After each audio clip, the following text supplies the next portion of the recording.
ब्रेकनंतर आपलं स्वागत आणि बुलेटिनच्या सुरुवातीलाच महत्त्वाची बातमी मुंबईतून पवईमधील स्टुडिओत 19 लहान मुलांना ओलीस ठेवणारा रोहित आर्या हा मुंबईमधील चेंबूर परिसरातील सुभाषनगर भागात रोड नंबर 12 इथे अन्नपूर्णा या इमारतीच्या 9व्या मजल्यावरती वास्तव्याला होता। रोहित आर्या हा गेल्या आठवड्याभरापासून या घरात राहत होता। या इमारतीच्या बाहेरनं या संदर्भातला आढावा घेतलाय आमचे प्रतिनिधी विशाल पाटील यांनी।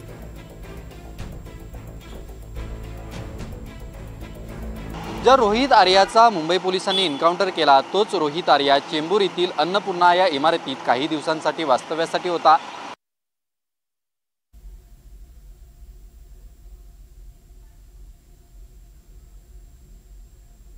मुंबई पोलिसांनी एन्काउंटर केला तोच रोहित आर्या चेंबूर येथील अन्नपूर्णा या इमारतीत काही दिवसांसाठी वास्तव्यासाठी होता आणि हीच ती इमारत आहे। सद्यस्थितीला या इमारतीमध्ये कोणीही राहत नाही। त्याच्या बहिणीचं हे घर असल्याचं माहिती मिळते।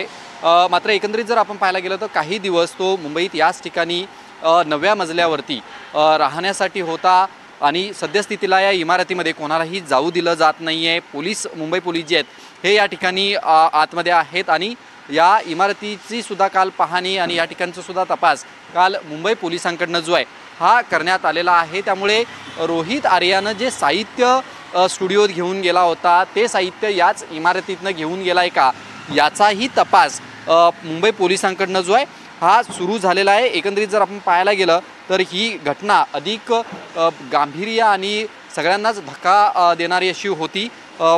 ज्या स्टुडिओमध्ये रोहित आर्या होता या ठिकाणी अनेक वस्तू या पोलिसांकडून जप्त करण्यात आलेल्या आहेत। सध्या प्रकरण गुन्हे शाखेकडे हे वर्ग करण्यात आलेलं आहे। 9व्या मजल्यावरती रोहित आर्या याच इमारतीत अन्नपूर्णा इमारतीमध्ये काही दिवस वास्तव्यासाठी होता असं माहिती मिळते। चेंबूरमध्ये ही इमारत आहे आणि या प्रकरणाच्या बाबतीत आता पोलिसांनी मृत आरोपी रोहित आर्या विरुद्ध फौजदारी प्रक्रिया जी आहे ही केलेली आहे। संहिता 2023 च्या कलमानुसार 109(1) आणि 140 287 अंतर्गत गुन्हा जो आहे हा दाखल करण्यात आलेला आहे आणि ज्या वस्तू जप्त केलेल्या आहेत या वस्तूसुद्धा फॉरेन्सिक तपासणीसाठी देण्यात आलेल्या आहेत। त्यामुळे रोहित आर्या नेमके किती दिवस या इमारतीमध्ये राहायला होता याचा सुद्धा तपास आता मुंबई पोलिसांकडून जो आहे हा सुरू झालेला आहे। Video journalist वाघमारेंसह Vishal Patil, NDTV Marathi, Mumbai.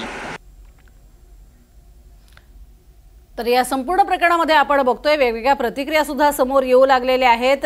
या सगळ्या संदर्भात आमदार दीपक केसरकर यांनी काय म्हटले पाहूयात।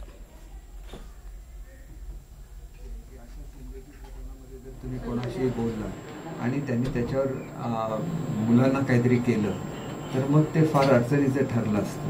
त्याच्यामुळे अशा प्रसंगामध्ये अशा व्यक्तींच्याकडून सुटका करून घेणं पोलिसांनीच करायला लागतं आणि ते पोलिसांनी कारवाई करून मुलांची सुटका केली अतिशय योग्य आहे। मी समजा मुंबईत असतो तर मी माझ्या जीवाची पर्वासुद्धा न करता तिथे गेलो असतो आणि अवश्य बोललो असतो।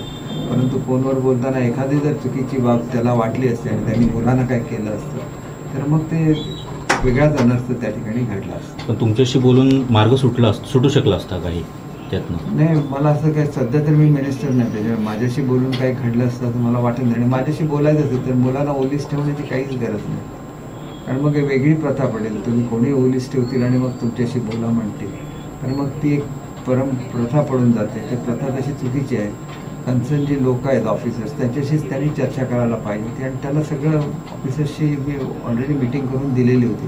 त्यामुळे माझ्याशी बोलण्याचा काही प्रश्न होत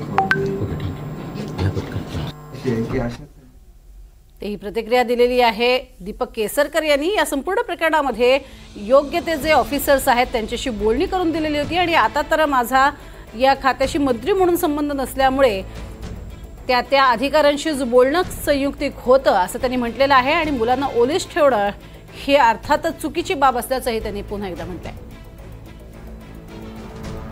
तर गुन्हे शाखेचं पथक पवईच्या स्टुडिओमध्ये दाखल झालं आणि त्यानंतर प्रत्यक्षदर्शींचे पोलीस जबाब घेण्यात आलेले आहेत। तर प्रत्यक्षदर्शींचे जबाब हे सध्या नोंदवलेही जात आहेत। फॉरेन्सिक टीमनं घटनास्थळावरून पुरावे गोळा केलेत आणि FSL मुख्यालयाकडे ते रवाना देखील झाले। गुन्हे शाखेचं पथक या ठिकाणी दाखल झालं आणि त्यानंतर इथून काही वस्तू सुद्धा त्यांनी आपल्या ताब्यात घेतलेल्या आहेत आणि त्या लॅबकडे पाठवून दिल्या। तर आता तिथे उपस्थित असणाऱ्या लोकांकडून जबाब घेणं सुद्धा सध्या सुरू आहे। जे प्रत्यक्षदर्शी होते त्यांचे जबाब, त्याच पद्धतीनं या संपूर्ण परिसरातील जे मालक आहेत, स्टुडिओ मालक आणि ज्या ज्या लोकांशी त्याचं बोलणं झालेलं होतं, अशा सगळ्यांचे जबाब आता घेतले जातील। अधिक माहिती घेऊयात, विशाल पाटील आमचे प्रतिनिधी आपल्या सोबत आहेत। विशाल, आता कोणकोणत्या स्वरूपामध्ये जबाब घेतले जाणार आहेत, किती लोकांचे जबाब या संपूर्ण प्रकरणात होतील? नक्कीच प्रज्ञा, आपण जर एकंदरीत हे प्रकरण पाहायला गेलं तर जे काल प्रत्यक्षदर्शी होते, या प्रत्यक्षदर्शींचे जबाब हे आता नोंदवले जात आहेत। कारण का आपल्याला माहिती आहे, मुंबई पोलिसांकडनं रोहित आर्या याचा एन्काउंटर झालेला आहे। त्यामुळे हे प्रकरण ज्यावेळेला न्यायालयात जाईल त्यावेळेला संपूर्ण पुरावे हे सादर करावे लागतात। ती पुराव्याच्या दृष्टीनं आपण जर पाहायला गेलं तर अनेक घटनास्थळी जे प्रत्यक्षदर्शी त्या ठिकाणी होते, या ऑडिशनसाठी जे मुलं आली होती, त्या मुलांचे सुद्धा काहींचे जबाब जे आहेत हे आज घेतले जाऊ शकतात। त्याचसोबत त्यांचे जे पालक आहेत त्यांचे सुद्धा जबाब घेतले जाऊ शकतात। जे बाहेरनं हा सगळा थरार बघत होते, त्याही काही घटनास्थळी जी लोक होती त्या प्रत्यक्षदर्शींचे हे सगळे जबाब जे आहेत हे आज नोंदवले जात आहेत। एकंदरीत आपल्याला बघावं लागेल किती लोकांचे या सगळ्या प्रकरणामध्ये जबाब नोंदवले जात आहेत। दुसरं म्हणजे फॉरेन्सिक टीमकडनं जे घटनास्थळावरनं पुरावे गोळा केले आणि ते आता FSL या मुख्यालयाकडे रवाना सुद्धा करण्यात आलेले आहे। त्यामुळे एकंदरीत जर आपण पाहायला गेलं तर मुंबई पोलिसांकडनं या प्रकरणाचा अधिक वेगानं तपास जो आहे हा आता सुरू झालेला आपल्याला पाहायला मिळतोय। यामध्ये आणखी कोणी आहे का या अँगलनं सुद्धा तपास हा सुरू आहे। मात्र सद्यस्थितीला घटनास्थळी जे प्रत्यक्षदर्शी होते, या प्रत्यक्षदर्शींच्या जबाबातनं काही वेगळी नवीन माहिती समोर येते का ते पाहणं आता महत्त्वाचं ठरणार आहे प्रज्ञा।